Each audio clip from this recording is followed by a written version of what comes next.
Hi every one, ഇന്നൊരു day in my ലൈഫാണ്. So രാവിലെ തന്നെ എൻ്റെ അനിയത്തിയായിരുന്നു എന്നെ എണീപ്പിച്ചത്.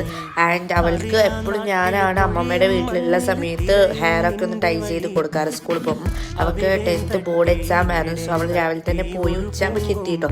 പിന്നെ ഞാനും ചുറ്റിയും കൂടി ബീഫൊക്കെ മേടിക്കാൻ പോയി. പൊതുവെ എൻ്റെ വീട്ടിലാരും ബീഫ് അധികം ആൾക്കാരൊന്നും കഴിക്കാറില്ല. ഞങ്ങൾ കുറച്ച് പേരാണ് കഴിക്കാറ്. അപ്പോൾ ഞങ്ങളെ നിർബന്ധത്താൽ പോയി ബീഫൊക്കെ വാങ്ങിച്ചു. എന്നിട്ട് ഇങ്ങനത്തെ ഐറ്റംസ് ബീഫ് മട്ടനൊക്കെ കിട്ടിക്കഴിഞ്ഞാൽ എനിക്കാണ് എപ്പോഴും കുക്ക് ചെയ്യാൻ വേണ്ടി ഇഷ്ടം. സോ ഞാൻ പറഞ്ഞു ഞാൻ കുക്ക് ചെയ്യാന്ന് പറഞ്ഞിട്ട് ഞാനായിരുന്നു കുക്ക് ചെയ്തത്. ചിറ്റ കുറേ ഹെൽപ്പൊക്കെ ചെയ്തു. പിന്നീട് അത് കഴിഞ്ഞ സമയത്ത് ഫുഡൊക്കെ കഴിച്ചു. അതിൻ്റെ ക്ലിപ്പിങ്സൊന്നും നമുക്ക് എടുക്കാൻ പറ്റിയിട്ടുണ്ടായില്ല, ഞാൻ മറന്നുപോയി.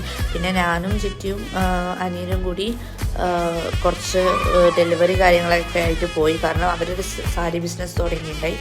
ആൻഡ് പിന്നെ ക്ലീനപ്പ് ചെയ്തു. പിന്നെ വൈകിട്ട് വന്ന് ചായ കുടിച്ചു. അപ്പോൾ ആക്ച്വലി രാവിലെ നൂലപ്പായിരുന്നു കഴിച്ചത്, ഉച്ചക്ക് ചോറും ബീഫും. സോ സെയിം ആയിരുന്നു നൈറ്റും കഴിച്ചത്. അപ്പോൾ അത്രയേ ഉള്ളൂ.